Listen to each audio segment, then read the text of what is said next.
Fart show. Go. There it Oh, we're goes. live. We're live. Welcome to the Church of Mabus radio show. It's Friday night. It's 8 p.m. Eastern, and tonight is the fart show. We're talking about times Sasquatch farts. It's when paranormal. Sasquatch fart show. One time, my friend Blake Downing claims he heard someone let a fart out, and he called it ribbing a fart during the show. He goes, "Did Beazle rib a fart during the show?" It's like, I don't know, maybe. I mean, Beazle said it was a chair, so I was like, sure, sure, sure.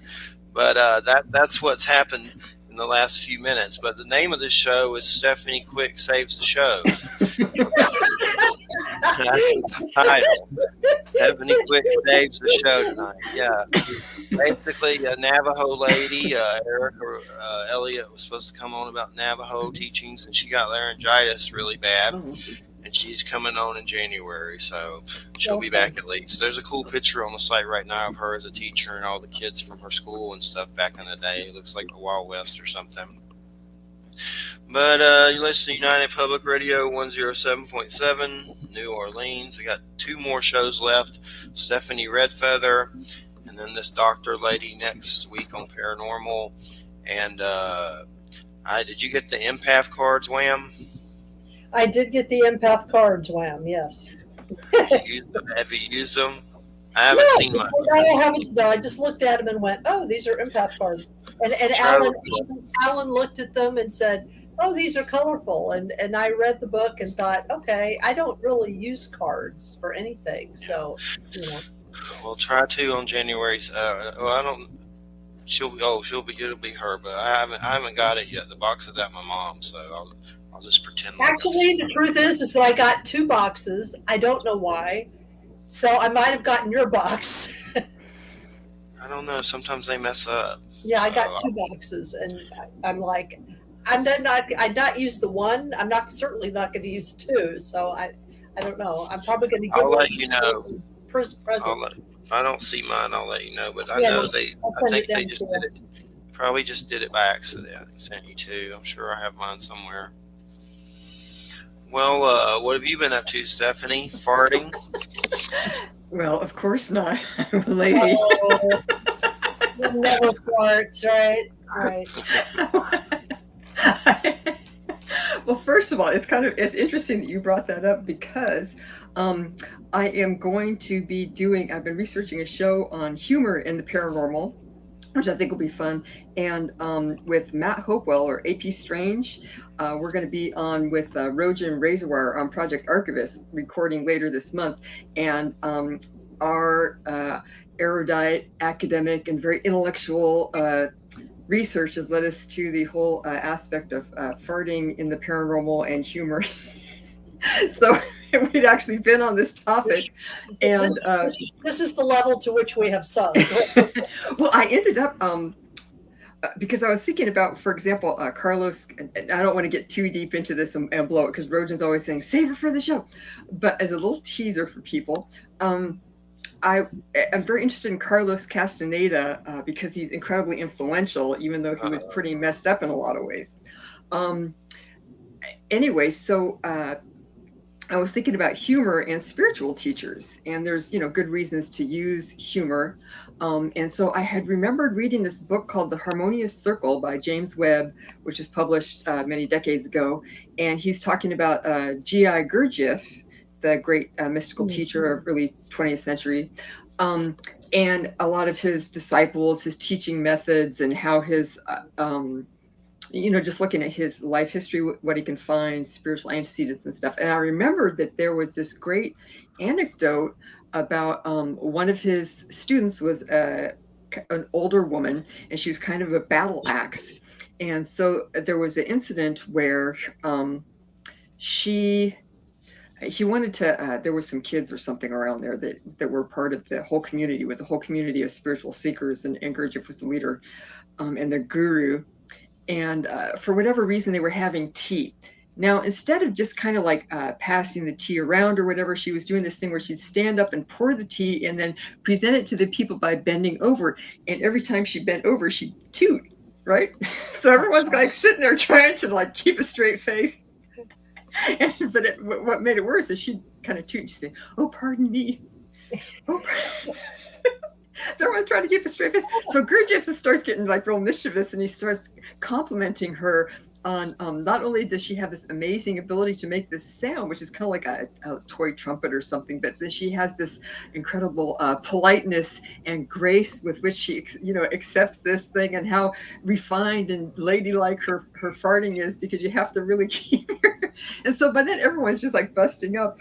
And she takes it all in good humor. And so what it ended up doing was a lot of the people that were kind of chafing under her leadership, they got a lot more affection for her because of, her frailty was shown, but then she was a real good sport about it, right? So I thought this is a great anecdote for showing how humor can be used in this type of spiritual development setting to help people get a different perspective and feel more charitably towards one another, and that type of thing. And so I spent like all day looking for this, and I finally found this anecdote. And then, as it turned out, the next day a show happened, and I'll leave it up in the air so people will listen to our show. But there was a big stink about that, and so it's funny that you brought this up too, because I was reading this book, The Harmonious Circle, like 550 pages. A big stink. Yeah. A big stink. A big stink. And so I was reading like 300 pages of this book, and I couldn't find it anywhere. So I spent literally all day in Googling, and I was talking to my friend Alex. I'm like, Alex, how can I find this without this ending? So I finally found it. Then I had a big stink. And then today you're bringing it up too. So it seems to be, shall we say, in the air. You are a hard crowd, you two. What? No. Harmonia. I'm looking up the Harmonious Circle. It's by James Webb. Yes. Is it by James Webb? Okay, I was looking it up. Yeah, it's really interesting. He did a lot of primary research as far as primary documents, letters, and he spoke to a lot of people who had studied with Gurdjieff or with Gurdjieff's primary students, like J.G. Bennett, Uspensky, Oraj, and all those type of people. So if anyone is interested in Gurdjieff and his influence, it's really an excellent resource, and very well written too. A lot of anecdotes, so it's nice. Trying to count down the good times. My husband's busting me for laughing too much. I told him you could come in, but we're going to be live on air, so no swearing. No F words. Oh, okay. There are certain kinds of swear words that we can use. Oh, I didn't realize there'd been advances in the FCC position on the 7 dirty words. You could say puss toot. Puss toot or fart box. I think you can. Thankfully. God bless America. I've never gotten in trouble with saying them. Well, basically, the situation I'm in right now is with Christina is a hellish situation. We have 30 days or less to get out of this house after giving hospice care to her grandmother, and her grandmother transitioned, and then we were taking care of the mother. The mother got out of control and wanted more, help, to a point of she's basically the type of person that loves help a little too much. It's great to help people, but she like we got her a refrigerator and some food and stuff so she could get to it in her room. It's almost like she was offended because she'd rather just have the help than just be able to get stuff herself. And she has health trouble and stuff, but she can still do stuff. But anyway, it got into an ordeal where there was a big fight. The mother left, and the son took her to Arizona, and basically we're stuck here in a house that was promised to Christina only verbally, so I'm not sure if there's any legal options. But basically we have until January to get out, and has the gall to have me messing with the real estate guy the whole time. Like I'm supposed to be like, oh, hey, how you doing? So I've just been ignoring him, That's the worst, is when people are just like more or less, cutting you off at the knees, but yet you're supposed to still be helping them with all these extraneous projects. That's ridiculous. I mean, if Yeah, she but wants to, ignore him. I'm Just sorry. ignoring him. I'm ignoring him. There's been no eviction notice or anything yet. So the big thing is when she shuts the power and stuff off, she claims it's on for December, but January she could do it. So trying to figure stuff out before then, or if there's an easier way to keep it on. And I told her stuff about. I had said something about we needed more time and text to her tonight. She goes, "I'll call the police." Like just mean. And I was like, well, fuck the oh, whoops, f the police. And basically You and did it basically yourself. said, I know, basically said we'll have to evict the squatters or something. But anyway, yeah, and there I go doing it, but just exhausted. There's no JoJo here to help me. It's Fork. Gone. That's right. He's gone. He went to the heavenlies. But the thing is, I mean, a month, that's not long. And then there's a lot of stuff in here. She just like left a ton of stuff here. Like nice furniture and stuff that belonged to her mom and husband, and even left her husband's ashes. And we said that you left your ashes. She's like, no, that's not them. They're in the ocean. We know it's her husband's ashes. Oh, wow. It's weird. It's just a horror movie. It sounds to me like all the weird crap that you've been having in your house. Yeah. It sounds to me like she might have been the origin of it. That's what Michelle Desrochers and everyone else said, that she was the pivot of it because if she had mental illness. And they did a reading, Michelle Desrochers and Emily Pisano or whatever, and they said that she definitely had a lot of activity because of her mental states. Even said that they seen gray aliens and stuff around her that would come in and out. And we saw weird stuff like that here too ourselves. So she's gone now. And but it's still just weird because now you got to get out in a month. It's just odd. It's tiring for sure. So just looking at different things from RV to house to whatever. It's just a crazy situation. But yeah, there were ghost things here. Something hit our bed one night, and there was a glass that broke. There was different weird stuff for sure. That was strange. This house is kind of weird. It's a weird shape. It's on strange land that used to be native burial mounds, I was told, and possibly the uncle may have disturbed them across the lake and all this crazy stuff. So there's a lot of different stuff for sure. So, Stephanie, did you ever get Pentagons? I mean, skinwalkers at the Pentagon? No, I didn't. I don't know. It's been kind of a little hectic here recently too, and I don't know. I just haven't been able to do a lot of reading, well, except for the Gurdjieff stuff. And I don't know. For me personally, I'm just not as interested in the whole kind of CIA remote viewing Pentagon angle of things. But did you read Skinwalkers at the Pentagon? I haven't read it yet. I have it, but I've heard some radio shows on it and stuff. I'm more interested in what happened to the personnel supposedly when they came home and stuff like that and things like that. One of the weirdest things, though, I know Bigelow always has his hands all over it, but that guest last week, Jesus Payon Jr., I had told you, he said in the middle of that show, and this is the dude from Breaking Bad and Better Call Saul, he was like, I've been on a UFO. And I was like, what did you say? He goes, I mean, I've heard people say, I just wasn't expecting an actor to come out with that and say it. He's like, I've been on a UFO.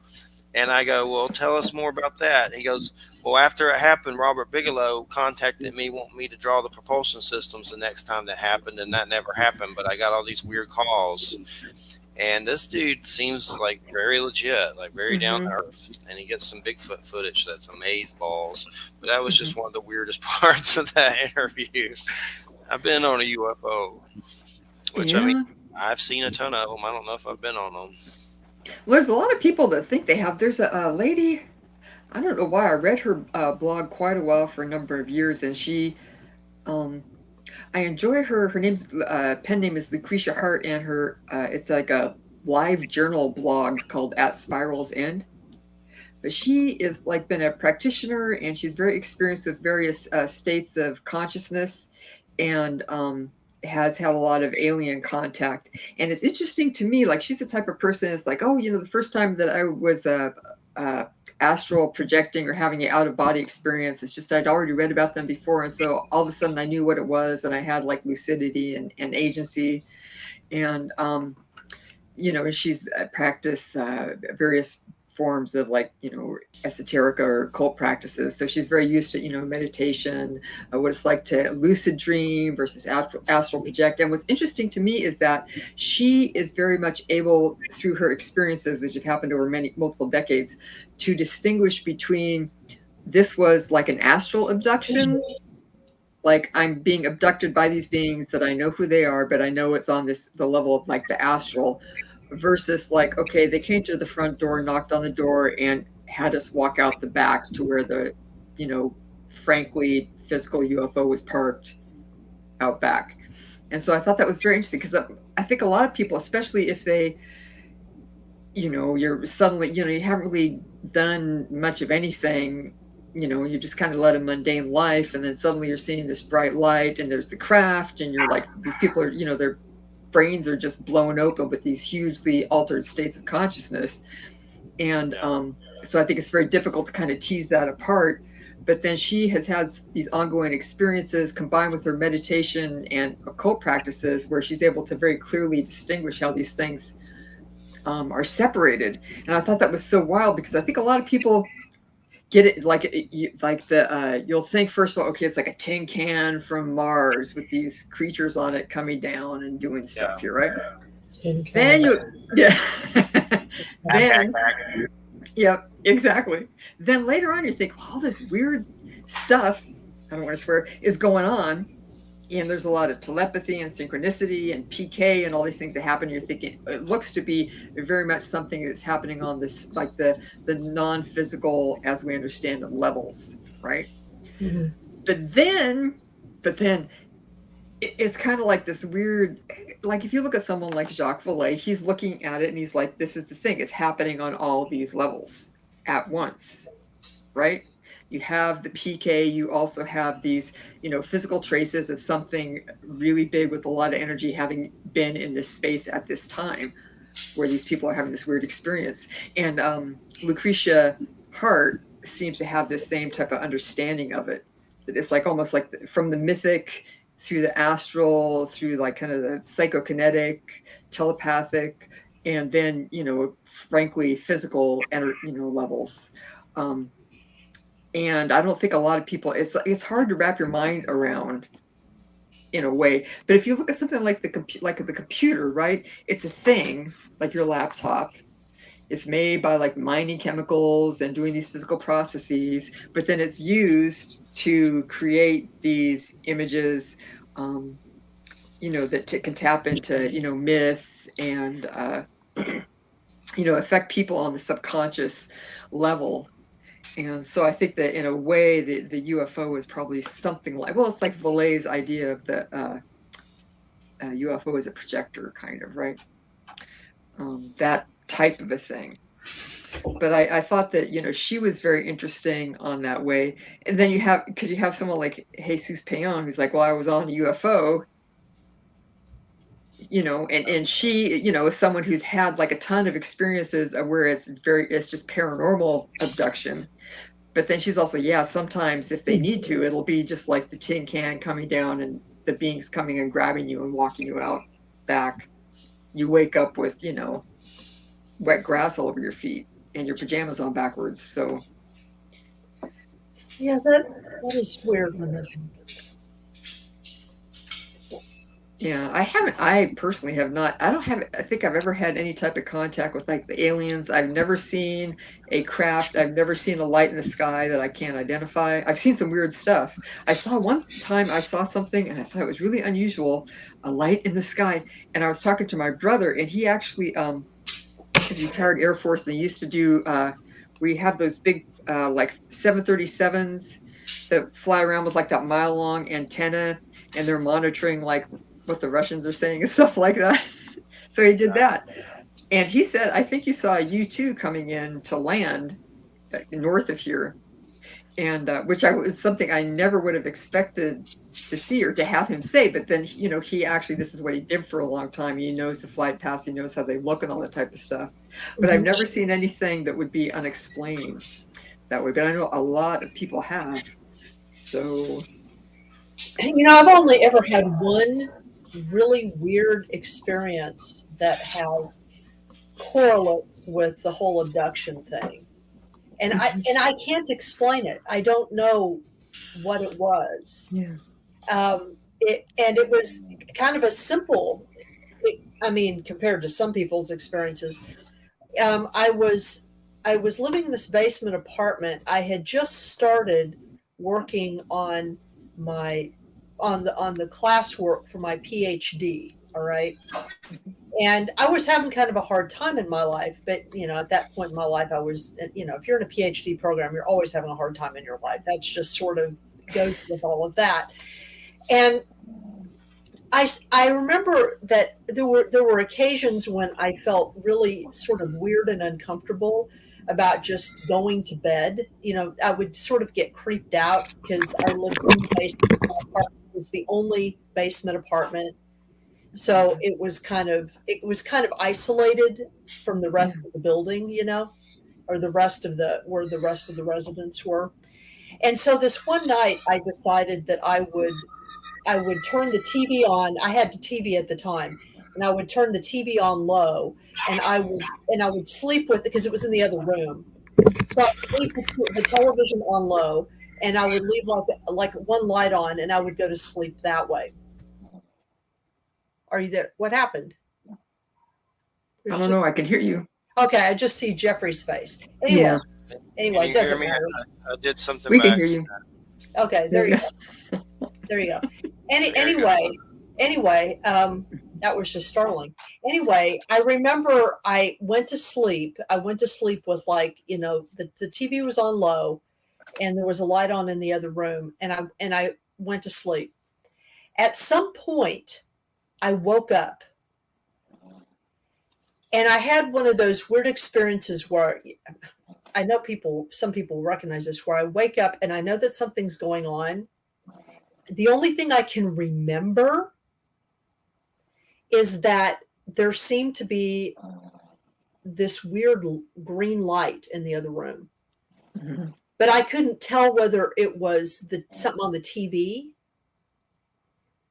or what. And I kind of got and inexplicably I just went back to sleep. That's the thing. It's like I woke up and I felt like something weird was going on, and I went right back to sleep.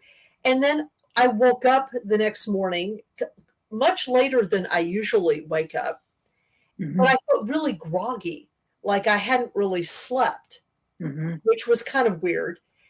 And then I sat up in bed and I noticed that there was just something was wrong. And what was wrong was I had been wearing a nightgown because it was like winter and it was cold down there because it was the basement. And I had been wearing a nightgown. That's what I had worn to bed.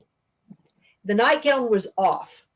And the reason this is important is because it had this little tiny neck that was actually kind of hard for me to get off. I had to sort of wrestle it over the top of my head.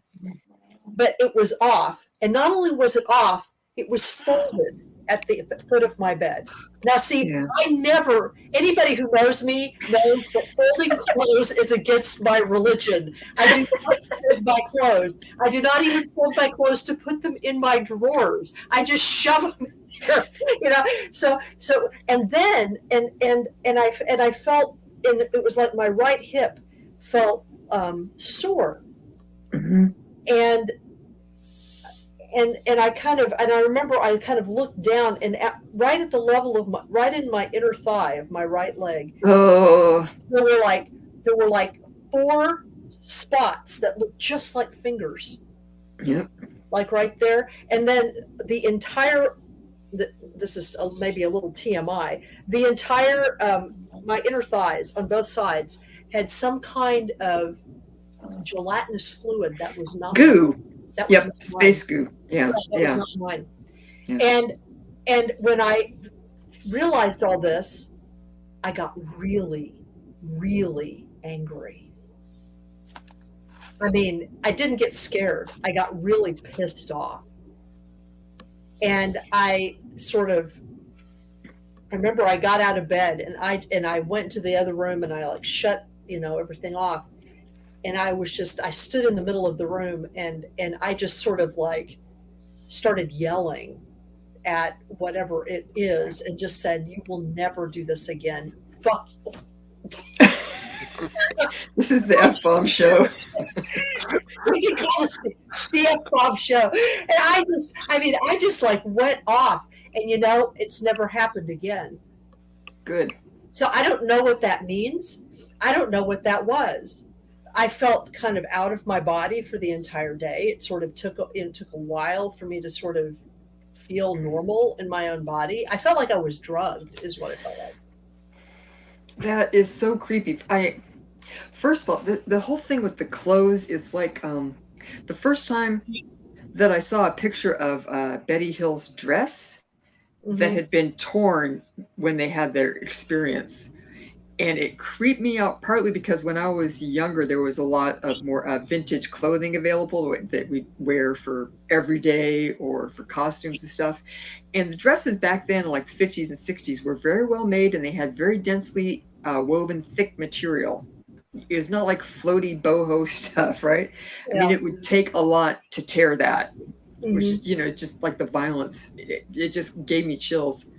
But when you're talking about the anger and I mean, I have to say that your experience is pretty typical of a lot of people that have that. I mean, it's pretty standard.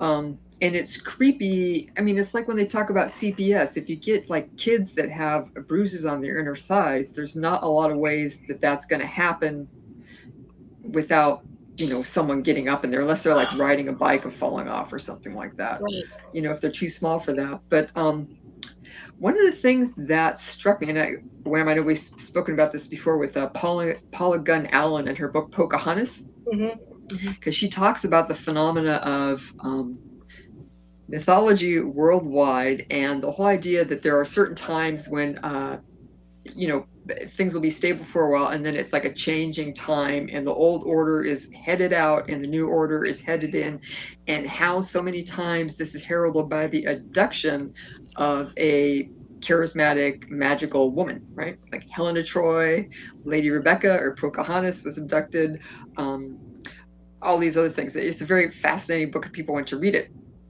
But I thought, because looking at me, all the weird experience I've had, my interests, various psychic experiences or paranormal, however you want to call them, I would be the type of person you would really expect to have reported some type of like alien abduction experience in my life. I've had nothing like that. However, it's fascinating because you talk about that anger. I felt that anger too, but it was because several times when I was growing up in the greater San Francisco Bay Area during like the 70s, and there was a lot of creepy, whack job, pedophile, awful people there. And there were several times when I would be like just out as a girl, just like 8 years old, 13 years old, walking around and have grown men in their cars following me and trying to abduct me, right? Get in the car, little girl, get you a milkshake, all this type of stuff. And I remember that the one that was the worst for me, I just had that same feeling of anger because I realized that, basically I had to get away physically or it didn't matter what I thought, what I wanted. I was not a person. I was just like an object for whatever this, And it was the same, just like rage. And luckily a schoolmate's mom came in and offered me, I didn't know it was his mom. I didn't know who this woman was, but I got in her car because I was trying to get away from this guy. And so I thought that was interesting how it's just the whole phenomenon of abduction shows up. It's kind of like it doesn't even, it's there, even if it like just the threat of it or, in physicality or mythically. I was on Project Archivist with Tui Snyder, who's a cemetery historian. And she's a real great storyteller and just a real sweet, sparkly, bubbly person. But she also has a lot of these very interesting experiences. She's had a lot of interesting experiences with like initiation through the elements. Like she was telling this one story about being a little girl camping in, I think, the Southwest with her family, and she ended up climbing up in this tree and had this experience of like the wind from that area kind of coming up and kind of like looking at her and kind of is saying hello. It's just a charming story. But she, as a young girl with one of her friends, they were out in a cemetery, and the janitor from there or whatever was trying to chasing them, physically running after them through the cemetery, and they managed to escape from. But again, she hasn't had any alien abduction, but they had this attempted abduction in the cemetery. So I don't know what any of this means, but it's fascinating when you find these themes through myth, and then these same patterns, and symbols show up in regular people's lives that are dealing with these same things. I don't know what it means. Well, that's interesting, or attempted abduction, or just weird stuff. Because if you remember, when I did the presentation last year, when we all, not the presentation, but when you and I and Smiles all together, and Ben talked about Eugenia. Yes. And I gave sort of the rundown of her life, the biography of her, and the two of the events that stood out in her mind as being sort of formative events that she had no idea what they meant. Both of them involved some kind of weird proto or possible abduction experience. Like in the first case, there was that guy that approached her when she was small, maybe 12 years old, in a park up in upstate New York. And now, while he didn't attempt to abduct her, his whole behavior towards her would be suspicious now. I mean, who knows if it was then, but it would be now. Yeah. And she took that in a very interesting way. She took it as the first time that someone had approached her as an individual person separate from her family. Yeah. Well, I mean, her experience of it was interesting. And then there was that other experience when she was just out of college, and this was in Wisconsin, I believe, and she was working for a newspaper reporting service, a news reporting service. And she was on the bottom, the bottom floor of an apartment building, basically. And kind of like the basement a little bit, right? Right, except it wasn't in the basement. But she heard this noise outside, and she looked and she saw this car drive up, or maybe it was two cars drive up, and it looked sort of like a police car, but not really. It was like the wrong color. It was like this weird beige color, and there was a light on top, but it was not quite right. And out of both cars poured these people who sort of had a military affect, and they obviously had uniforms on, but they were the uniforms were khaki in color, and they were not anything she was familiar with. They were, because she came from a military family, so she would know. Yeah. was familiar with dress military stuff and all that. And it wasn't like any of that, and it wasn't regular police. And they fanned out around her apartment, the bottom of the apartment, and started looking in her windows and stuff. Oh, that's so creepy. It completely freaked her out, and she ran into this back, I don't know if it was a bedroom or just a back room, where there was a sofa, and there was a telephone there, and she was going to call the police, the actual police, because she knew these weren't the police, right? Yeah. And so she was there on the couch with this pillow, and she was using the pillow to try to cover up the telephone, to muffle it. Yeah. And she noticed, as she was doing that she noticed the shadow of a guy looking in the window there. And she couldn't really see him because of where she was. She was sort of up against it, right? But apparently he could kind of see where she was. And she overheard him say, "Oh, it's all right. She's just in there making love to her pillow." Isn't that bizarre? And then they just left. It was like that was the signal, and they all just left. And she said she just sat there for a long time going, "What was that? What does this even mean? Because they were by him saying that, they were clearly indicating they were looking for her, And but that they could tell what she was doing. Yeah. to know what she was doing. But what does that mean? And to this day, she has. I mean, to the day she died, she had no idea. To this day, maybe now she's no idea. But she regarded that as one of the pivotal experiences that encouraged her to move back east. Mm-hmm. She remembered that as being something that encouraged her to go back to school and get a PhD or something. Bless you. Drama. I'm tired. That's weird too, because it's kind of like, especially, I don't know, I'm like on a Jacques Vallée terror tonight, but he talks a lot about the nonsense logic of a lot of these things, and that's very much in the vein of that the nonsense logic, and it's like very kind of sexually threatening, right? And sexually threatening or suggestive.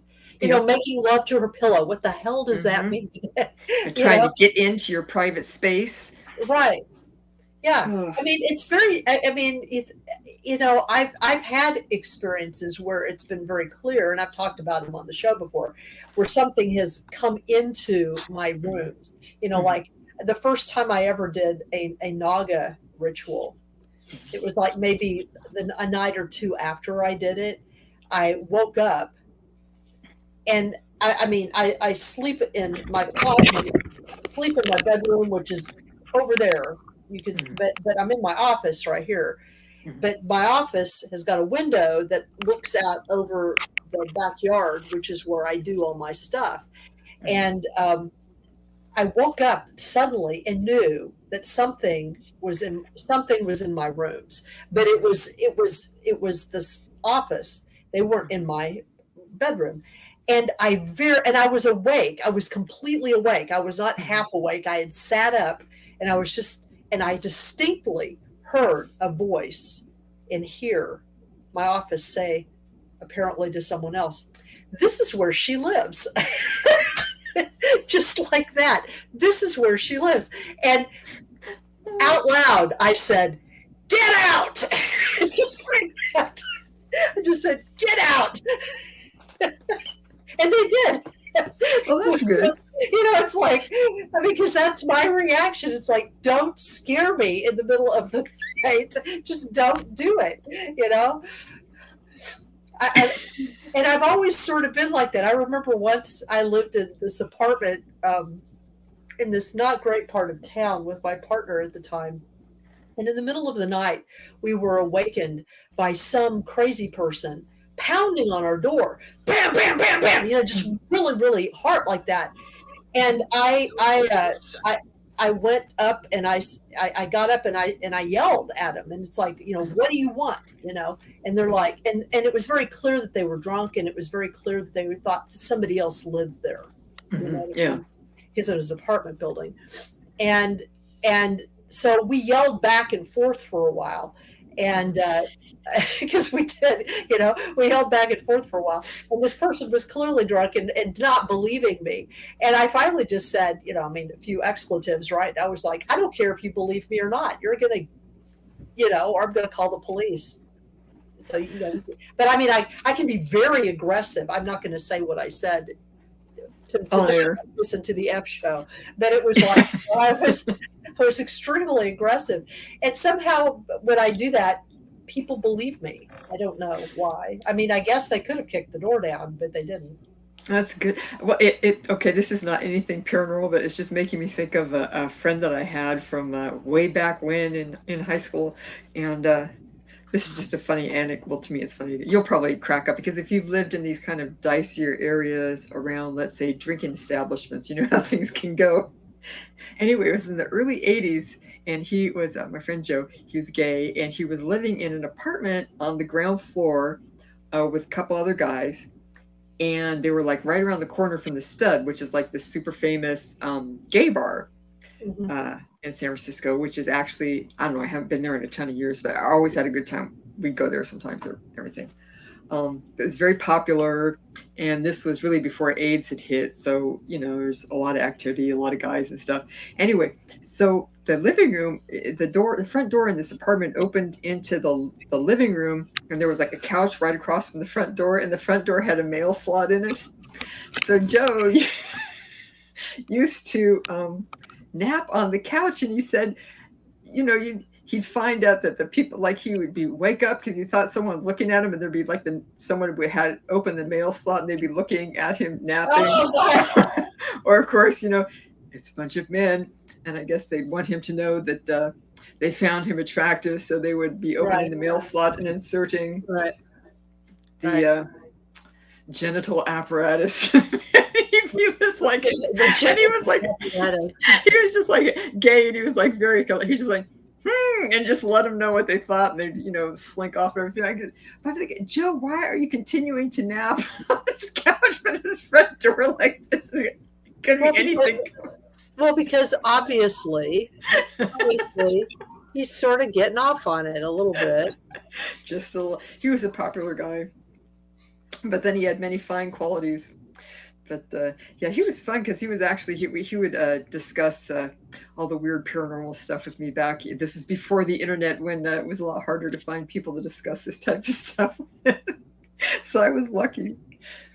But yeah, there was the even in the Mothman case, there was the one young woman. I think she was a young married woman, and she was in like a basement apartment, and it had like weirdos come up to her door, and they'd slipped under a note that's like, "Little girly, I can get you yet," or something like that. Yeah, exactly. I remember that. Yeah. Oh, just creepy. So yeah, it is weird. It's like, because I remember, yeah, in Mothman, and what John Keel talks about is that for some reason, when you have what he noticed is when you have weird paranormal stuff, not only does it cluster, especially in a window area, not only does it cluster, do different paranormal things cluster together, but other weird stuff clusters together, like serial murderers and just odd disappearances and certain kinds of child trafficking. And Peter Levenda talks about that too in his Sinister Forces stuff. I haven't read that. Noticed that. Well, it's worth reading to see sort of his manner of thought. Some of the stuff needs to be updated a little bit, but he is very good at showing sort of various associations between these different kinds of things, if you want to put it that way. Yeah. Kind of things. Yeah. I don't know. Well, it's all just creepy. It's like creepy crap hangs out together. Yeah. He's been on the show before, Peter Levenda. Yeah, I know. We've interviewed him. You and I have interviewed him twice. I remember the last time we interviewed him I can't remember what book it was we were interviewing him over, but I remember I said to him, I've read every one of your books, which is true. And he said, "I'm sorry." He said Mabus was a thought form I created, and it eats my energy every show. Yeah, that's yeah. Sounds accurate. Yeah. So we hear your pig squealing in the background, Jeffrey. Yeah, I've been having to check for animals and stuff. I didn't know she went somewhere with the bulldogs, so making sure where the Chihuahua and the other one is. The Chihuahua's kind of sick today, so I'm having to watch her. And then the pig is always a pain in the ass. It's terrible. Like, this thing caught on somehow with people doing this pig thing, and I think every person that has a pig is probably tortured in some way because of the pig. If you have a backyard, maybe, but if you don't have a way, pigs are bratty. They're bratty. Yeah, they are crazy, annoying. They just constantly make noise to make your heart and brain explode and get headaches. Like that's their sound fury of noise, psionic noise blast. They are sweet though. And they always want food every second. Yeah. I always see these pictures of people with their pigs. Like, no, you must have just fed them something. They will not stop eating. And then this one pisses on the floor sometimes when she gets mad at you. Yeah. So no one talks about that. There are things no one talks about with these things. They're really spies for orc raiders from Lord of the Rings in space coming to get us. They're spies. Some guy at Walmart. We grabbed it for $100. If I had a time machine, I'd go back and stop it. It's like Hitler pig. They're way too time consuming. It's probably worse than a baby. On the bright side, you can They're eat probably them. really tasty, though. Yeah, I call this one honey baked ham. Oh. We went to this place, Jeffers. But poor Stephanie's little moon and Cancer being all tender here. Well, that's the terrible thing about pigs is that they're so, they are really intelligent and very soulful, and they have all this big personality, but at the same time, they're so delicious. It's kind Yeah, it's like eating your own friend. We went to this place, Jeffers in Dothan, and it's a pet supply place, and we brought the pig in, and there's like 8 women just loving pigs, just going crazy over our pig at one time. I don't know, it was just weird. Like a Twilight Zone episode. She's a pretty cute pig, I gotta say. She can be cute sometimes. But it's like the grandparent syndrome, right? It's so great. Oh, you have the baby and it's so cute and it's making faces and blah, blah, blah. And then when they start to get fussy, you give them back to the parents. You're doing the parent thing. She nips on your heels when you're trying to pee for food and stuff, or harass you for food. But the worst thing is here is not knowing there's so much furniture she left behind. It's like we don't know if there's even storage places right now. We have to get pods. This lady left all this stuff here from her family. That's Well, you know what? If I were you, this is just me, and I'm being a rude person, but I would take your belongings and just leave the rest of her crap right there. If she's not going to deal with it, why should you? Exactly. Yeah, there's furniture that Christina wants because she don't have any furniture. But I mean, other than that, I know there'll be a lot of stuff. Well, here. then take what you want. Just Yeah. the rest of it. It's like This is crazy for sure. But only thing I've been watching lately is Chucky. There's a new Chucky TV show. It's pretty good. Mhm. There's the guy that did Chucky's a gay dude. I didn't know that. Don Mancini. Chucky's not gay though. There's some gay characters in there. Chucky gives him shit. But well, was Chucky heterosexual, or do we really know or care what Chucky is? he's Is he ace? heterosexual. Maybe he's aromantic. heterosexual with that He's Lily romantic. lady. He's Tilly. romantic. I will just mow you down. He's hetero with that Jennifer Tilly lady, but they do have a gay, bisexual, weird mutant son. They haven't showed him yet. Weird mutant son. Yeah, like a weird bi son. But it's pretty good. So there's only 8 episodes. The guy, did all the movies, of course, Child's Play. It's definitely fun to watch, but some of them are kind of violent for sure, watching him stick needles in people and stuff like that. But Jennifer Tilly's in it. That's the bride of Chucky. She's not Chucky right now, though, but she's regular. What was she in? She's been in a bunch of different stuff. I forget the name of that one movie with these lesbians and something. I forgot. The lesbians. These lesbians. The whole thing was like a lesbian movie about these two women. Probably pick it up. Oh, Bound. It had her and Gina Gershon and Jennifer Tilly. It's called Bound. Oh, I remember a lot of guys were super excited to have that movie come out and watch it. It's like In the Showgirls. privacy of their own home. So stupid. The movie Showgirls was so terrible. It's horrible. We're not even talking about paranormal stuff. We're just Just BSing. Showgirls. But I have a bunch of authors coming on. I have Joe R. Lansdale coming on next year. That's a big New York Times best-selling author, Joe R. Lansdale. He did Happen Leonard and all that stuff. And did the show Happen Leonard. That black guy, Michael K. Williams, passed recently, who played Leonard on that show. Ask him about that for sure. Michael K. Williams found him dead on the heroines. Just sad because he's such a good actor. He was in a lot of HBO stuff. Loved him. Yeah. Good one. I felt weird because I never really watched him much. My mom was a big fan of him because she likes The Wire. I guess he was on that. Or was it Oz? I don't know. She likes all these like kind of gritty. He's in I The don't Wire. know why. Oz is He's pretty like good. kinda- My mom watches Oz. Oh, she likes all that really gritty It's kind like of prisons, giant. like Mom. That's like You know, prisons and demons. moms can startle you sometimes. You know, it's It's like my really mom good. startles me on occasion. It's fun to watch though. It's just prison craziness. Yeah. So yeah, that was a shame because he was not really old. But what kind of startled me about it is that he had that big scar on his face, and it actually the top half of it looks like the top half of mine that I have from a car accident. So I was excited. It's like I could tell you, oh, that's what my scar looks like. Not that anyone cares, but when it's been around a long time, it's something you notice. But I don't know. Are we taking a top of the hour break or?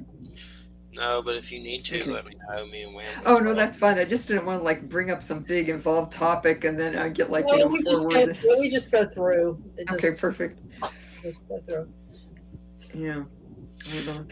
It's funny you were talking about the creepy stuff because I live in the San Francisco Bay Area and I've grown up there, and so I've always been kind of interested in Lloyd Auerbach. He's like a parapsychology guy Yeah. in the area here. Heard of him.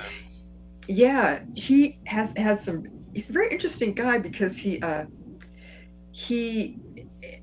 has trained as like a classical parapsychologist from kind of like the academic scientific method perspective, but at the same time he's like a mentalist, and then he's always has this perspective when he's investigating weird things going on that you want to have like a team and you want to be focused on like the welfare of the witnesses. So the people that are there, what's going on, how to try and make it so that they are more comfortable with whatever is happening, as opposed to just like trying to get a sensational story or trying to figure out some scientific thing. He's like always focused on welfare. So he has like psychologists.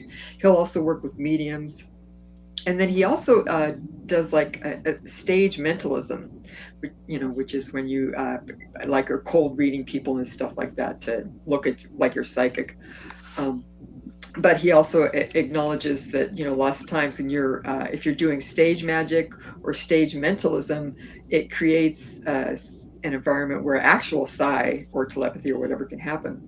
But he's been having these Facebook lives like every other weekend where he'll just answer questions. He teaches college level parapsychology, so he'll have his students or other people, and so I was asking him about humor, and I thought it was a good insight because he said, if you're trying to convey something in whatever setting, college professor, junior high school, well, I guess now it's middle school teacher, church, podcast, whatever, your message is going to be more impactful. I don't know why I hate that word, but it's a good word. That it's going to be more impactful. People are going to remember it better if you can get people to feel an emotion along with the information, right? Yeah. And so he's saying, humor, it can be very important because that's a good emotion to cultivate. Because we were talking about all that creepy stuff before. And I think that this can happen sometimes, especially with people that they're starting, like they've maybe had a weird experience and they start researching online and they're watching ghost hunting shows on the TV or something. And so a lot of this stuff really plays up the scary, spooky, creepy stuff, right? Which is a big part of it. But I think it could kind of get a momentum on its own. And so people start getting freaked out by the creepiness and then attaching that creepiness to their own experiences. And it kind of gets like a hall of mirrors where you can't get out of the whole creepy, freaked outness of it.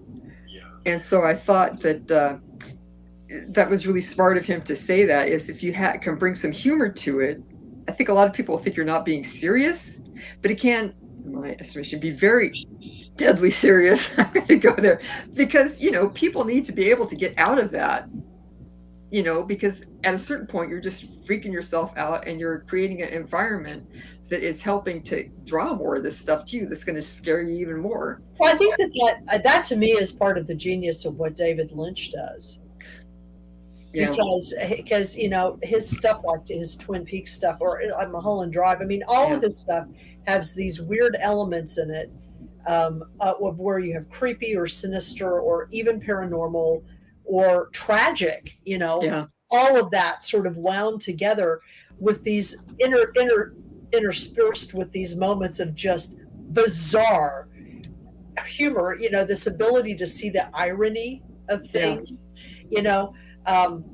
like I don't know why, but I've been thinking about, I don't know if anybody here, either of you have seen or watched the Twin Peaks: The Return, that he did in 2017. Well, there's this one sequence in the early part of the series where they're going to eventually find the body of a librarian who, with another guy with whom she was having an affair, they stumbled on one of the portals through which the denizens of the Black Lodge and the White Lodge move, because these portals, everybody moves through them, right? So they stumble through them and unfortunately meet the bad guys, and so she ends up being killed essentially.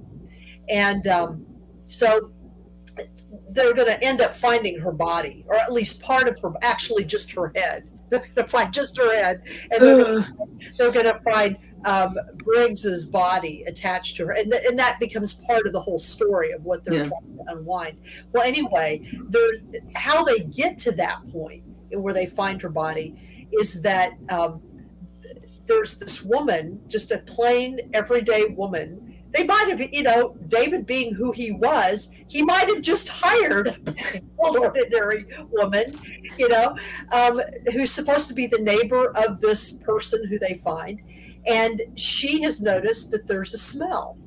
And she's also supposed to take care of the woman's plants. And just the whole sort of way in which her interaction with the police is portrayed. She's kind of ditzy, and she's kind of ditzy, and she forgets initially that she even has the key to let the cops in. She doesn't remember it it goes on. It's like one of those things where he does, where it goes on and on and on, and just kind of like in Mulholland Drive, if you've seen that movie, where there's this guy that's going to do a hit on these other guys and somebody else, and so he shoots him, but in shooting them, the bullet goes through him and through the wall and hits somebody else, and it becomes this bizarre comedy of errors where the hitman has to decide how many people he's going to kill before to eliminate witnesses before he can leave. And it's not funny, but it's hilarious at the same time. It's just like, what? A lot of times with David Lynch, I'm just like, what in the hell is happening? Well, and the thing about the woman I was telling you about, that you never see her again. The whole business of the woman's head that they find in there and everything, that becomes part of the story. With the Mulholland Drive, this hitman, you never do know what that's about. And it's never resolved. It's just sort of like inserted, as part of what's going on in this building that we're talking about.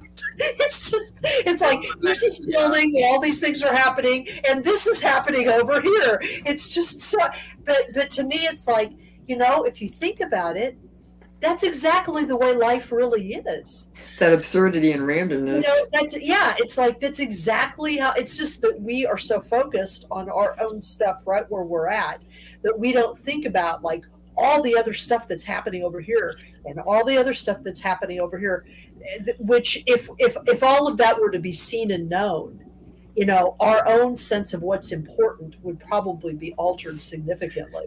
Yeah. And You know? also, there's a scene where a kid, I think, gets hit by a truck and a light body comes out. Oh yeah, that's also yeah. That's my whole spiritual philosophy right there in one scene. Well, and you know that's there are these two scenes in episode 6 of Twin Peaks: The Return that I can't watch. I have trouble watching. I watched them the first time that I went, but I can't watch them again. And one is that kid getting hit, you know, and I because you can kind of feel it coming. You can kind of feel something coming, right? And I remember when Alan and I were watching it, Alan turned to me and he said, "Does David kill kids in movies?" And I said he might. He's done it, and he did. He did. But the other one that's in there is at the if Jeffrey, if you remember, at the end of that same episode, Ike the Pike goes after a woman who is supposed to be killing somebody that the bad Cooper doesn't like. So and she's failed on doing the hit on Doogie. And so Ike the Pike has been sent to kill her, and he stabs people to death with ice picks. That's why he's called that. And they actually show him doing that. They show him kill, and I can't even watch it. It's like, I don't need to watch this. They show it like from her perspective, and it's like, oh, you know. And so whenever that comes on, if I'm rewatching, I just walk out of the room. Yeah. But as a moment of humor, you know, he kills her. And then as he's coming out, he sees another woman and has to go kill her. So, but then he comes out, you don't see that one. But then he comes out, and in killing her, he's like bent his pike. So he can't, it's like permanently damaged. Yep. His thing. And I mean, it's like one of the, it's done in such a way. I mean, Quentin Tarantino does things like that in his movies too, but he just doesn't do it as well. You know, where you have that sort of ironic twist with violence. I mean, the only movie I think he did it well in was Pulp Fiction. And even then, it wasn't done nearly as well as David does it. But yeah, because life is really screwed up and ironic and strange that way. Yeah. Yeah, and I think that there's I was talking with someone about that today on Twitter, just kind of briefly, but it's like I don't know, I always think of kind of like Aleister Crowley versus Dion Fortune, because they seem so opposite, and it's kind of like Crowley is kind of always trying to stir things up and get things happening and poking at people and all that type of stuff, which I think, you know, there are reasons to do that, I suppose, but there's this other strain, and it seems a lot more boring. But the more I go through life and I find people who can actually stabilize things and calm stuff down and damp stuff down, that I value that skill a lot more, because things are going to get crazy in life anyway. Right. And I think Dion Fortune, in a lot of her work, she has a lot more focus on, you know, how to keep a cool head, how to see, you know, like the humor in situations, how to not get freaked out, and how to, you know, kind of shut things down and calm things down. And I think that, you know, if you're just kind of coming along in the community or just getting interested in stuff, of course, you want to see stuff happen, right? You know, you want to see the fireworks, you want to see a ghost or whatever. No, you don't. Well, no, you that's don't. the thing. That's right. Like when you really see stuff, you're like, ah! It scares the crap out of you. I was listening recently to Astonishing Legends, and they had. I thought you were going to say Astonishing Lesbians. It's like, tell me. Astonishing Lesbians. I take off my dowdy shrug here to reveal my bagged out linen voluminous dress. It was the big reveal. But yeah, astonishing Legends, and I forget which one it was that they did. It just dropped recently, but they were talking to a radio host who did a stunt. Oh, it was a stunt with or more promotion thing. He is in that as a radio host in the town where the case that resulted in The Exorcist had happened. And he had found the house where that kid had been living when this stuff started to happen, that eventually ended in him having all these exorcisms happen to him. So he was having like a Halloween or something promotional, and he said, okay, write me, that he had a bunch of listeners, write me, and we'll have, I don't know, like 10 or 12 people, and we'll go to the house on Halloween, and you can spend an hour. If you can spend an hour in the room, then you get some type of prize, right? And we'll record it. We'll have the support team there. We'll be recording it like this big radio thing. So all these people are there, and he had some of the tape from this. And there's one woman, and you hear her. They put her in the room, and she starts out. She's a little bit nervous. She actually says, I think, a Hail Mary or Our Father. And she's calming herself down, and then she starts to see, it looks like there's it's just a small room with like a window and a door, and she starts to see, it looks like there's lights or shadows coming from underneath the door out in the hallway. And like all of a sudden she's just like sheer panic and terror. She's like, come get me, I can't stay. And it's just like screaming and just like hyperventilating, and you just hear like the sheer terror. And I'm like, that is what it's like when you see it. When this happens to you, what you're thinking would happen. Yeah.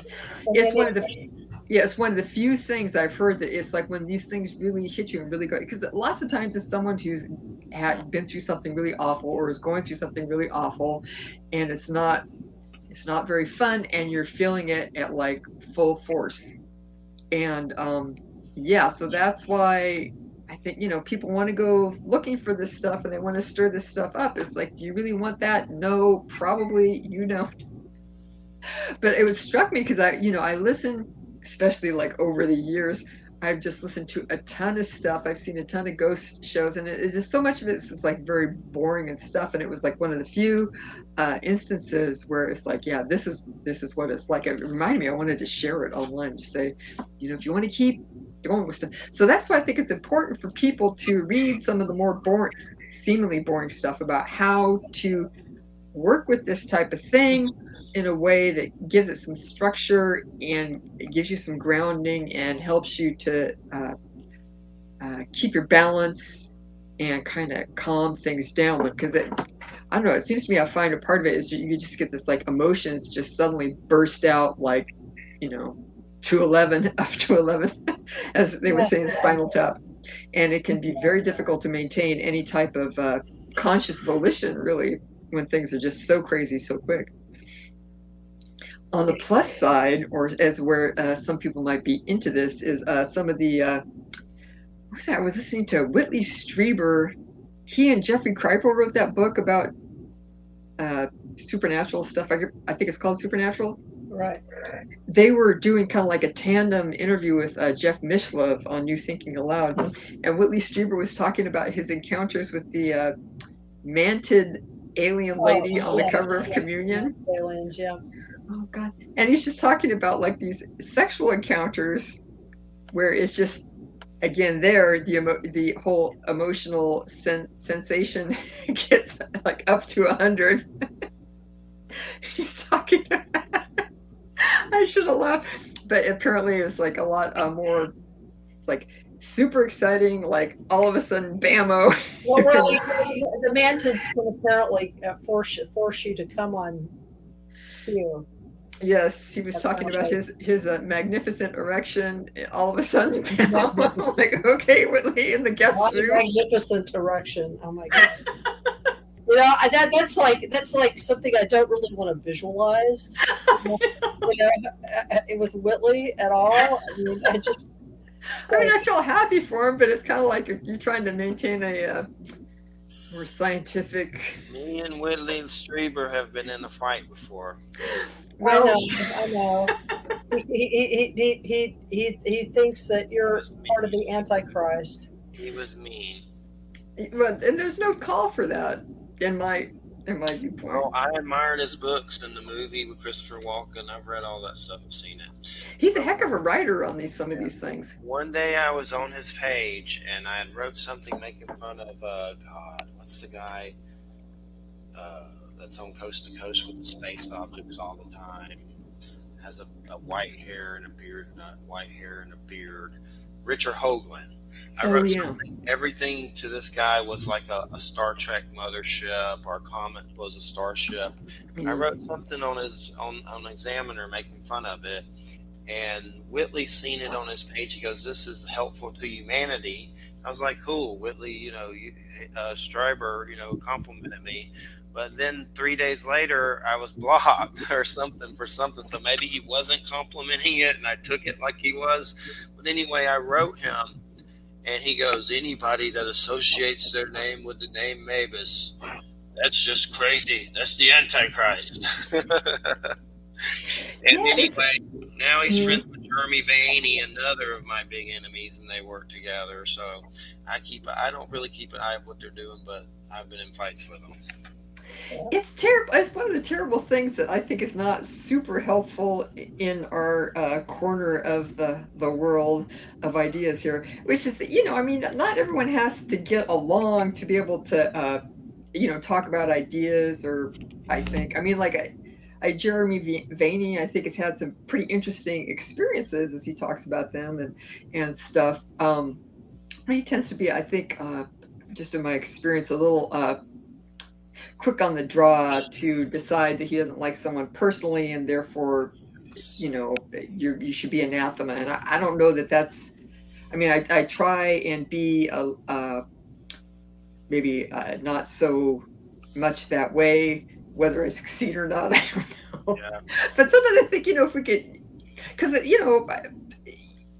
people could have interesting experiences or ideas, and you don't have to necessarily all be like, kumbaya, super friendly or something. But I think too, people are very keyed into a particular like worldview or religious viewpoint or something. Then they can get kind of talking with other people sometimes. Me and Jeremy used to do interviews and chat rooms together at the site, and it was only audio. I mean, it was only writing, typing like old school AOL, and the guests would show up in the audience. But we did those for a good while, and they got very popular. But at one point, him and Jeff Ritzman were kind of rude to me and Jeremy said something about me making this my own little puppet show because he didn't like a guest that I had on, and they got rude with me. And they actually tried to get together and call me on a business call. They wanted to buy the Church of Mabus and merge it with Paratopia and make it one thing. And he offered me money and I would work there. But the people on my staff didn't really like the name Paratopia. A gay guy said it sounded like a gay bar. And my web designer. But anyway, it just got nasty. I didn't do it. And they were I forgot about that, but yeah, I remember when that was happening. Yeah, kind of controlling ego. Jeff Ritzman died recently, didn't he? I heard that. Yeah, I felt terrible because I think that Jeff had some pretty interesting ideas, and he really tried to do some interesting experiments. But I think that he was one of those people where the experiences that he had were really hard, and just in their basic. Whatever they were for him. And that I know he spoke about how, he and his wife would have like a lot of weird stuff happen in their home, like anomalous lights or just like kind of like a matte black cube showing up in a corner of the room, kind of like sucking all the light into it, just like stuff like that.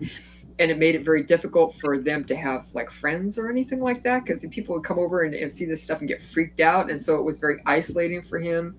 And then he was trying to do that Project Oculus, where he would try and have like cameras set up to try and document some of this phenomena, but he didn't have much luck with that because he was, it was one of those things where the phenomena was really trying to kind of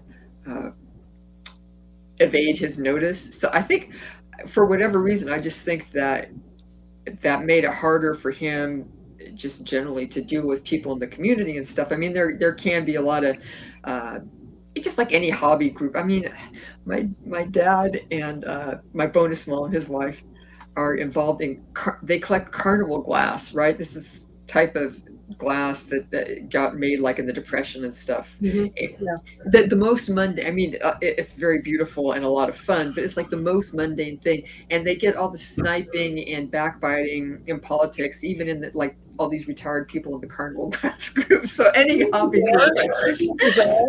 I mean, Yeah. there's people crab about anything. I mean, It's true. it's But then yeah, but I think for Jeff Ritzmann, I think that he was trying to be more rigorous and have a more solid intellectual foundation for investigating these phenomena. But I just think the phenomena itself, for whatever reason, for him, it was just really hard. I don't know why. I think it's harder for some people than it is for others.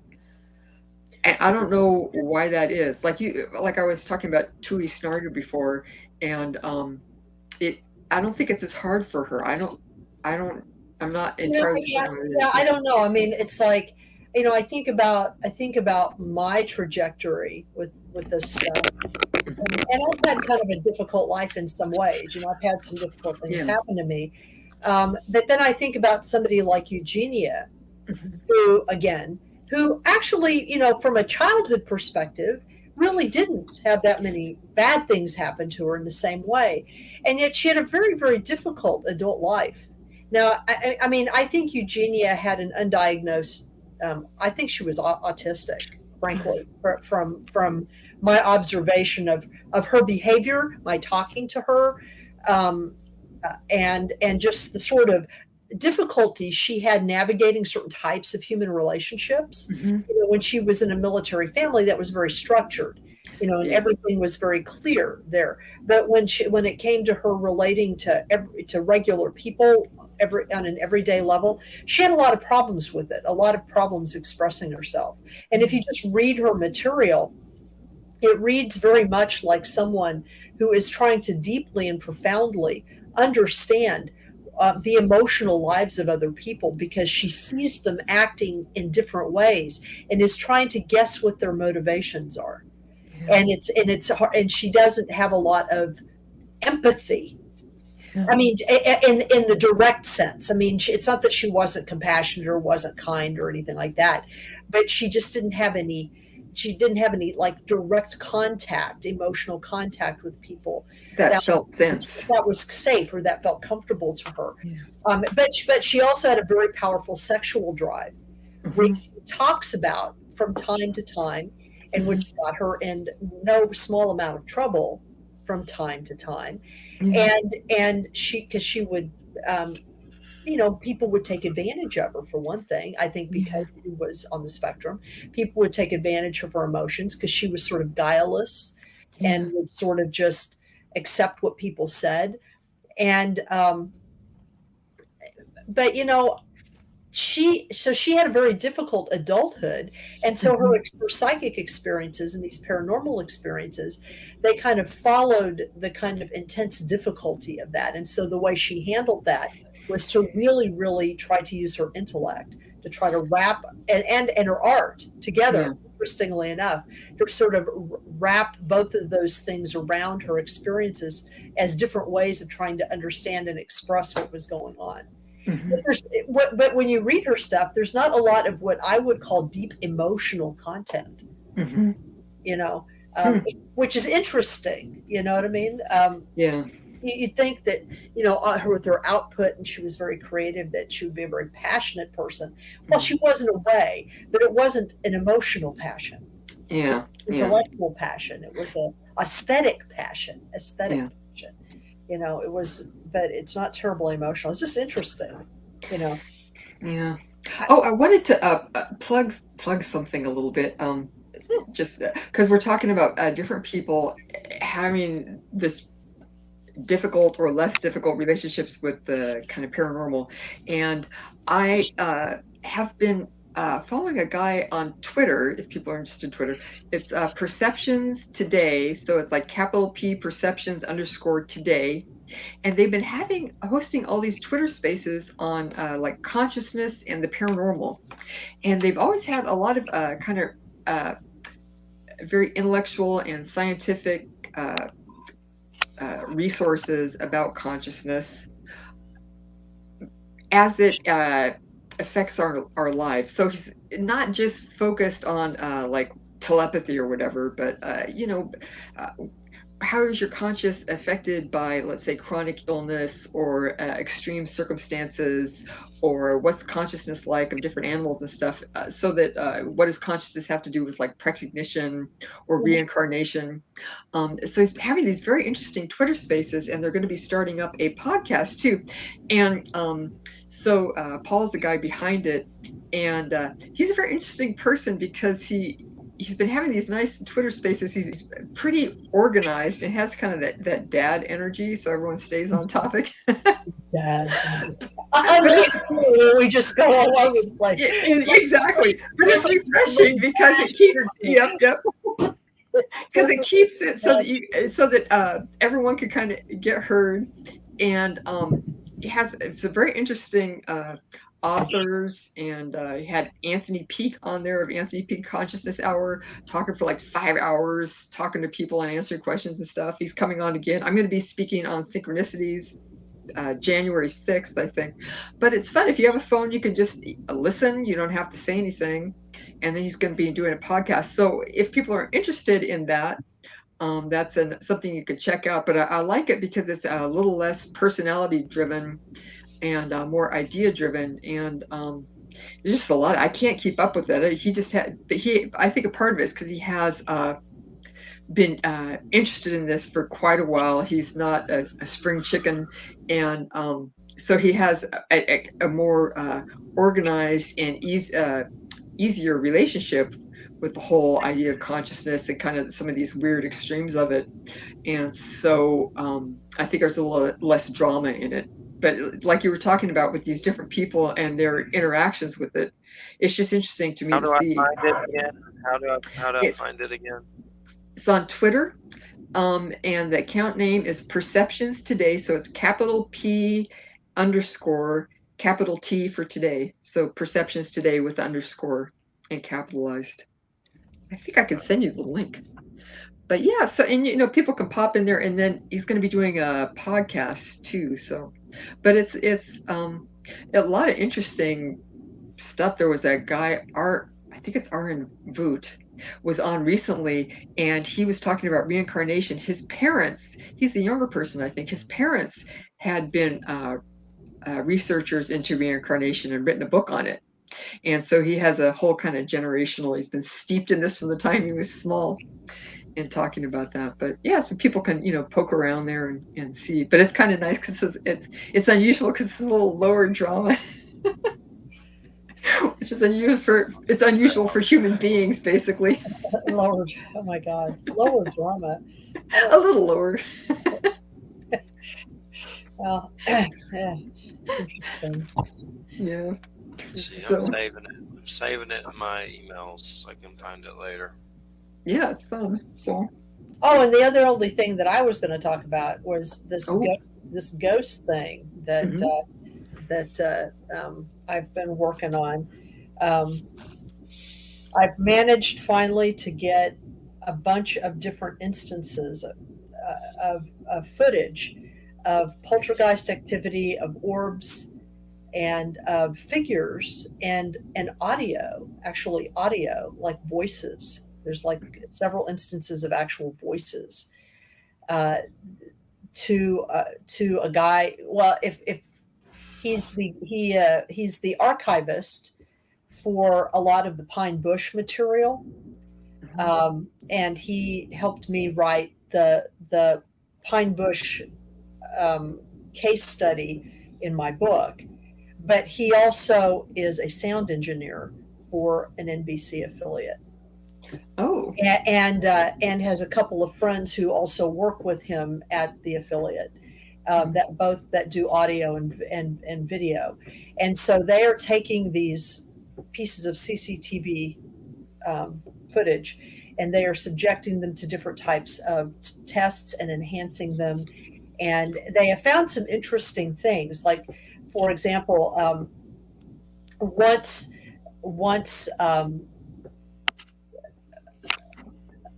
there was this one recording that had a sound. What you see is, when you first see it, what you see is something is has caused the motion detector to fire. So the camera goes on. Then you see a light come on in a room because it's at night. It's in the middle of the night. And then you hear a voice. And the voice seems to say something like, "Are you here?" or "Anybody here?" You can't really tell exactly. And then the motion detector, it tries to focus on something that seems to be coming out of that room where the light came on and then goes off. But it seems to be trying to focus on something that's coming out of the room, sort of about maybe a foot or two off the ground. But you can't really see it. You can It's a only, gnome. yeah, no, there's no dog in there or anything. But you can't really see it because it's dark. Well, what he did was they went for a long time. We couldn't figure out, is that Austin's voice? Because Austin wasn't there. Is that Ed's voice, one of the old trainers? But it turns out he wasn't there either. And this happened like at 1 a.m. or something, like when everybody was gone. And so, but when they enhanced the video and cleaned up the sound, you can hear a voice. Not only can you hear a voice very clearly saying something, and it's a male voice, but underneath it, you could hear another voice. And you can also hear this weird metallic pinging sound that you did not hear before. And that pinging sound shows up in several other videos where there's sound. And they've never been able to identify like what that pinging sound is. It doesn't sound normal, basically. So when the video engineers looked at it and the audio engineers looked at it, what my friend was like, he's like, yeah, I mean, and he showed me they make this kind of sound thing. Yeah. All the sound waves, whether we can hear them or not, they may be below the level of our ability Human hearing, yeah. But they may have been picked up by the microphone. Yeah. And so what you see the sound of the voice and then the sound of the other voice. So it confirms there's something there, that, something was heard. Yeah. But then you hear this pinging noise, and underneath the pinging noise, below the level of our ability to hear, there's all this other stuff going on. And so he decided that that's really interesting. So he's, but anyway, so there's something really interesting going on there. And I'm just really happy that I've got somebody that's professional looking at this footage. Oh, that's super cool. I remember reading Colin Wilson's book Poltergeist a billion years ago. I love that book. But he's talking about a poltergeist instance, and they would have what they called the grand piano crash sound, which is it sounds like you have a piano or something. It's a huge crash sound. And other knockings and stuff. And like you were saying, they were able to record some of these sounds. And then when you have a sound engineer look at them, they don't have the kind of start and stop like a normal sound would have.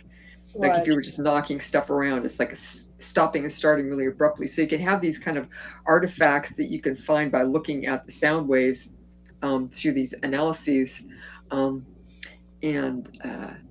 see that there are abnormal to what you would expect.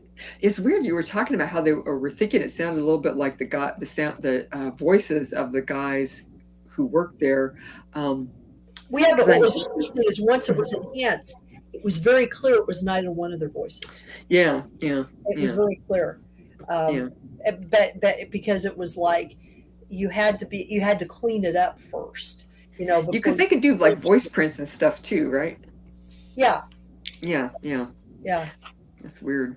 And he's also found some audio in a couple of other pieces of CCTV where we can't hear the audio. In other words, when I just listen to it, I can't hear any audio there.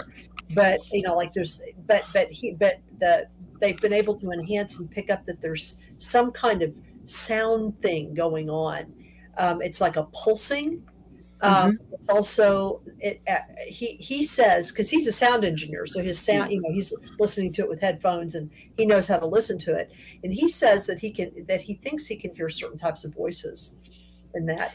but he needs his friends to listen too. I can't hear it, but it's at a low level. And I've lost 40% of my hearing in my left ear, so I'm not really good at hearing stuff like that anyway. But so it is interesting. I mean, one of the pieces that they're looking at right now is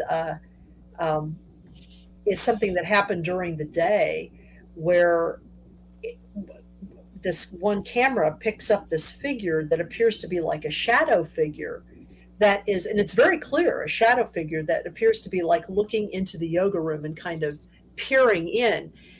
And at first, one of the video guys was saying, well, it is possible for some of these security cameras to sort of have shadows in them, to record former images of other things. And the only problem with that is that the story behind this picture is that this was taken or occurred like literally as Austin was preparing to close up the shop for COVID. I mean, he had just gotten the call from the Ulster County Board of Health to tell him that he needed to close. So he was doing his final cleaning.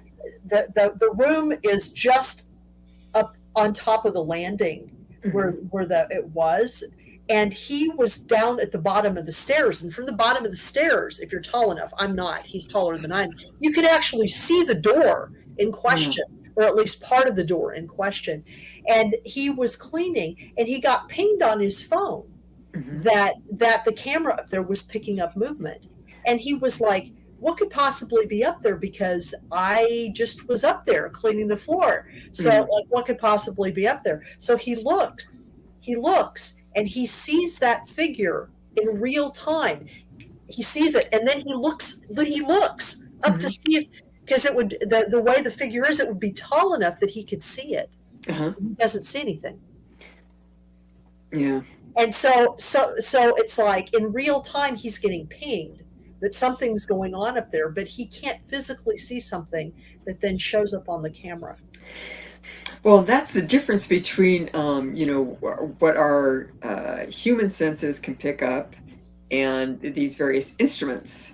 That's really trippy. That's really wild. It's interesting too because, as everyone knows, I'm a bird watcher, and I know very little about it, but I've known, you can do a lot of analysis of birdsong and chips and things like that with audio recording, and you can have enhancements or different types of what they call it, parabolic microphones. Oh, okay. Yeah. And so on to monitor birds, and you can identify birds by certain bird species. The individuals, you can identify their calls by sound printing that way too. So I think it can reveal a lot of information. Like if you're saying, if there's a sound engineer, but it's interesting too because our hearing does decrease as we age. It was funny. I heard about this study a billion years ago. Because birders were noticing that certain, you can do bird censuses where you go out in certain areas and you count however many birds of whatever species that you encountered. So this can be visual sightings. It can also be by ear. And they would notice, and it's a lot easier to count birds by ear in many circumstances because you don't, they're trying to hide from you, but they make noise, so you can, identify them that way. Yeah, screw humans. Yeah, so they would notice that people's bird watchers who had been doing this for a number of years, their numbers would decline over time. Now, part of this is real, but part of it is the fact that when you get to be around 30, your hearing starts to fall off, and so you don't hear as many of the chips or songs and stuff as you did when you were younger. And there's a particular bird called a ruby-crowned kinglet. And they're adorable little tiny birds, very active, kind of olive drab with these huge eyes. They flick around and they eat bugs in the trees. And they're so interesting to me because you can really tell that you can't hear things because they have a song that's like an ascending scale. They go, they go up and then they come, but you'll miss the top part. You'll be able to see the beak and the throat. Actually, it's more kind of like this, singing, and you'll hear and you can't hear the top part, right? Because it goes right outside of your range of hearing. So it's funny because you don't usually have it so blatant to yourself that there's stuff I can't hear, because you figure you don't hear it, it doesn't exist, right? Well, but it's like what I talk about in my book, where there's that instance in front of that stump where we've got a FLIR like recording an orb that's coming out of the stump towards us and floating about 4 inches above the ground, and we can't see it with our naked eye. Oh, that's awesome. Yeah. You can't see it with our naked eye, but it's on the FLIR. You're like, I mean, that was like the trippiest thing I've ever experienced. I was just like, we were just like, whoa, and then like I say in the book, it's like there was right next to it, there was that little plant that was just like freaking out. It was just like wiggling like this. And then I remembered that when my Micmac teacher said, now, if you see a plant doing that, that means there's a little person right there. Oh, wow. And I was like, I remember I said to the person I was with, I said, we need to leave this alone. So I put some tobacco down, and we backed off. We did not turn our backs on it. We backed off and waited till we were gone and, down a ways. And then we turned around. We were like, okay, that was interesting. So I find it really interesting, but it goes back to what we were saying before, is that, you think you want to experience this stuff. And of course, I guess on a certain level, we all do, those of us who are interested in it. But when you actually encounter it, the uncanniness of it, because it's never what you expect. It's never what you expect. It's never where you expect. And so it's not like you can control your reaction to it. Yeah. You know what I mean? I was I don't have the reference to mine, but there was some type of group, and they were more academically oriented. And several years ago, they had done a longitudinal study of several different mediums, people who have communication with the dead, and they had taken like oral histories of them, like from childhood and developing their abilities. It was the first, I think they had some questions as prompts, it was the first experience you had. How did your family react to it and handle it with you? Did you have like a religious or social support for these abilities? Did you have any training? All this type of stuff. And so it was very interesting. And they came to the conclusion of this that I thought it was a little bit rosy, that if people had supportive social structures in place, that they were not going to have a lot of the trauma or emotional upset involved in encountering these type of things. Mm-hmm. Which I think is true to an extent, because there was one instance there, and it really struck me. It was a little girl, the first mediumistic experience that she had of a contact with a dead person. She had an impression of I think she saw a pirate, and it was like he was kind of decomposing with water, and she could smell the rotting flesh. Yeah. So obviously this is very traumatic and stressful and upsetting to her, especially being a little girl, and she had a very non-supportive family environment too, which made it worse. So they were kind of putting the spin on it of this, like, well, she'd had a supportive family. I'm like, no. Because when I was in my 30s, and I'd already had some encounters with dead people, actually for over 10 years at that point. I was living at a Tibetan Buddhist meditation center. I had people around me who were very adept at dealing with all type of weirdness that I could call upon. Varying traditions, and I'd been in kind of a spiritual meditation study group of a small number of women, and one of the women had died of cancer, and she was only like in her very early 40s, and she had a young daughter, and she was fighting it tooth and nail, and she was very selfish with how she would interact with other people and their energy, because her big goal was to stay there and raise her daughter, who was young. So I can't completely falter for it, although it was wrong. Anyway, so I started to be in my little room in the meditation center. I would feel her presence and the smell of rotting flesh.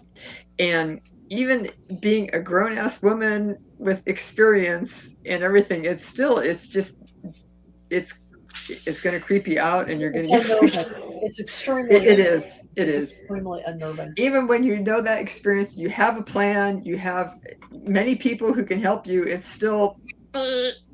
Yeah, Anyway, I mean, it's interesting because I think when I finally concluded about why that was so, is because I think our bodies mm-hmm. really sort of know that we're supposed to be focused here. Yeah.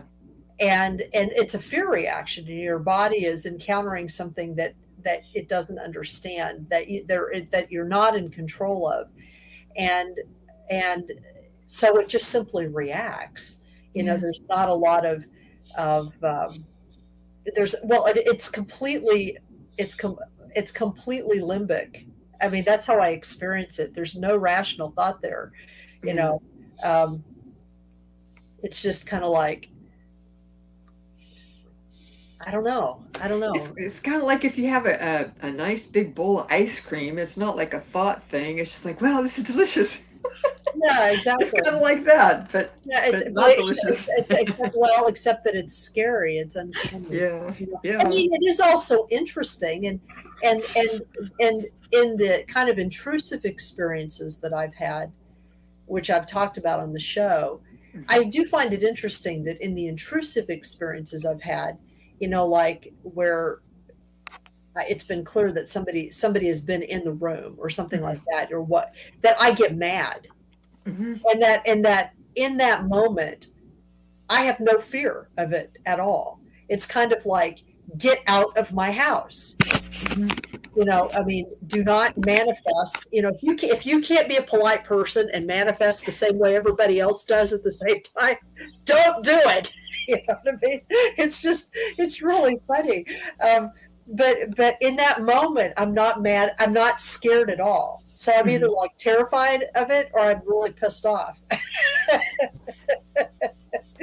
Those are like my two modes, Okay, I'm going to let you guys talk. Jeffrey's hardly said anything. I've got to go potty. I'll be right back. Okay, I'm tired, so I've got to move all this crap out of here. But anyway, the last few nights I've had I'd go out and take the garbage or whatever, and I'd see strange shooting stars that were pretty interesting. Oh. And just the fact that they happened right when I came out was kind of neat. One was a star that shot. It was like a star, but it was shooting straight through space and vanished. Mm-hmm. Most shooting stars fall, but this one was like a straight line. And then another big one I saw, and this may be in a meteor, something big and green hit the atmosphere and went down into the woods. So that was just peeking outside. Lately, I can see weird stars traveling in the night in different directions and things like that. Another big one I saw was a giant triangle. I don't know what that was, but it might have been a stealth kind of government vehicle, but it was way up in space. But I've noticed after praying and stuff, I've had a lot of weird shooting star situations. And it's always weird because they happen when I'm only going out for like 2 minutes or something for the garbage. And there it is. Yeah, that's a weird. I had a weird thing. About a year ago, my husband Anthony ended up. He started having kidney stones, and he was passing them. And I had I had a weird experience where he I forget. I was talking with someone online, and I was talking about, there's a song by the group XTC called "Then She Appeared," and it's about like the divine feminine. But one of the lines is a brittle shooting star that dropped in my lap. Right? It's about shooting stars. Yeah. Actually, that's not really what it's about. It's about what Whitley Strieber was talking about, but using the metaphor of a shooting star, right? Doing alien chicks. Wow. But anyway, so I was thinking about this song, and I was actually listening to it as I was out walking, and just as around the time that line came up on this song as I was listening to it as I was out walking at night. I saw this really brilliant shooting star. It was like in 3 different, like red, white, and blue, and very dramatic. And I was like, wow, that's kind of a big coincidence, because they actually mention the tricolor in the same song, Red, White, and Blue, right? The French flag. Yeah. And it was interesting because that night, my poor husband ended up passing a bunch of stones. And I thought that's weird, because it's the same. It's like stones that are like making a big commotion when they're coming out. It hurts. So it's like, it hurts. Yeah. So it was like a weird kind of thing. It's like you have this like very mundane thing, and then this song talking about it, but then you also see these great shootings. So it's like, I don't know what it is about these shooting stars. I love them. I love meteors. And then I also love comets. We actually have a comet Leonard, which is supposed to be visible coming up in a couple I weeks. heard about that. I think that's a great name for a comet, Leonard. It's so easy to Some remember. of the other names over here, Bertha for the hurricanes and weird stuff. Like, I'll take Leonard any day.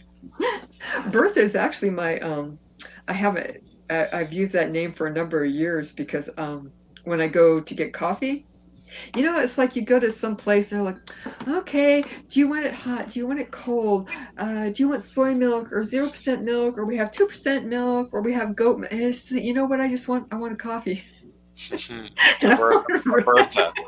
A Bertha. Then they start asking Stephanie, well, is that with a F or a PH, or do you have a IE on the end or a Y? And finally, I'm just like, I don't. So finally I said Bertha, and no one asked me how to spell it. And then I could just get my... It's funny how many paranormal conversations I've had with like an air conditioning man that came here, like the guy that dropped off the furniture for the hospice, like when the pet people came here to do the spade with the surgery. There was a native named Bruno. Me and him had all these talks about ancient aliens, and he showed me his book in this car by Dean Radin about consciousness and telepathy. Oh, that's awesome. It's just strange how just about anybody that comes here, I can like boringly just say, hey, I do a show, and next thing you know, we're talking about ancient aliens or whatever, and I give them the link. I do that a lot. It's funny how they definitely know a lot more than you would think, because they're just like country delivery dudes or whatever, so you wouldn't think it, but they do. They surprise me, and that Bruno guy it's like surprised Peter me. Lavenda said, it's like you're creating this thought form, and it's like drawing these people are being drawn in one way or the other. Yeah, for sure. So that native had a Dean Radin book. I have one of his books, but it's like this big dude that's telepathy and remote view and all this stuff, and gave him a link, and it was pretty neat. But I've had that happen a lot. It's always fun when that happens, for sure. When you just find someone to talk to. No, like you say, it's like completely unexpected, because you're kind of out, when the boonies just in a regular area. And then just, people that happen to come up, and, because Dean Radin is hardly like entry level to the paranormal. Yeah, it's big time. Yeah. So that's cool. He's actually just across in Petaluma over here at the Ions, I think, which is just a while from here. There's one guy, Courtney Brown, asked to come on the show, but he ignored me. He's in Georgia Emory University and wrote these weird books on remote viewing, cosmic explorers and stuff. And in the books, they're dead serious that they're remote viewing reptilian bases and stuff. And this dude still, I guess, works at this doctor's office. But there's like remote viewing lizard bases in every one of his books, and he's dead serious. He's dead, which maybe he's crazy as hell. I don't know, but still pretty interesting. You would think the reptilian bases would have like psychic shields against remote viewing by people that work in dentist office or something. Yeah. Maybe they're not as advanced as we think. Yeah, who knows? It may be full of it. You just don't know, but it's just so funny. Well, it's fun to listen to. I mean, if nothing else, there's a certain element where it's just like, I just want to hear a weird story, Yeah. But I don't know. It's definitely crazy. I don't Next know. week. Oh, I was just going to say next week, Stephanie Redfeather, she has these empath cards, Native American lady. Talking about native stuff, for sure. That's really nice. Yeah, we had another native guy on Luke Blue Eagle. He was about crystals and stuff, and that was pretty good. And of course, Jesus. You really say it, Jesus. That's how you say. I thought Jesus, but it's really Jesus. Jesus Payon. It's funny. He also knows those two little dwarfs from Reservation Dogs, Funny Bone, and Little Mike. That's these little natives that dance and do rain dances. They're on Reservation Dogs, but he's friends with those guys, and all three of their names are Jesus, Jesus, Jesus, Okay. Jesus. But I don't know if the dwarfs are Jesus or Jesus, but Jesus. It's the Holy Trinity. It's the Holy Trinity. There's It's something for sure. I'd like to hang out with those dudes, but they're on Reservation Dogs. They got the same guy that did What We Do in the Shadows, that show. But Stephanie saves the show. Stephanie saves the show. And we only say 2 or 3 F-bombs. That's right. I even. Yeah, Jeffrey started us out with the F-bombs. Yeah, by accident. Don't let Joe here. It just comes right out. Well, at least we didn't. No one farted on air, so we have that going for us. Well, not that you heard. Sorry. That was just a duck call. That's a duck call. That's great. We're barking Sorry. spiders. He's so sorry. He's so sorry. But anyway, there's a doctor at the end of the month, Kimberly McGeorge. A lot of paranormal stuff. I know that's the last guest of the year, and then we go on break till January 7th. Which hopefully I'll be moving by then and not stuck here with no electricity or power in some weird position. Yeah. Yeah, really. So weird is I'm supposed to talk to the real estate guy. They wrote me today, if you talking to the real estate guy, I'm like, yeah, I talked to him this morning. I haven't said a word to him. I'm just pretending like I'm not talking to him, ignoring him. So the more you get him to do, everyone tells me to ignore him. Yeah. Sure, it'll blow up sooner or later, or he'll come by. It's just awkward. All right, everybody. Thanks, Stephanie. Thanks, Wham. Thanks, Super Joe. Thank you. I really had a fun time. It was nice being able to catch up with you guys. I feel beat up, we'll so catch up glad more y'all are tomorrow. here. Yeah. We'll catch up more tomorrow. That's right. What are y'all doing tomorrow? Y'all We're just doing a having show tomorrow? A private girl talk. A private girl talk. Y'all send some chi my way, because I feel like somebody beat my ass. We will send you. We will send you good vibes. Yeah. And then I took that weird stuff that for scabies, and I was like the Trumpelgooch stuff. Oh my god! The Trumpelgooch stuff. It's like ivermectin or whatever. Last time I'll ever do that, but I do have the scabies, so I did it one time. Some of those medicines, those treatments are rough, man. Oof. It was weird. I woke up and everything was flashing, and I threw up. And the screen would turn black and then white. Like it did visual weirdness to my eyes. That's wild. That's wild. JoJo probably does it every day, so he knows. I'm with the Trumpelgooches now. I'm shooting this shit up. Join your team. I will never do it again. Never. All right, y'all have a good weekend. You too. Take care. I hope the scabies are dead, though. All right, bye.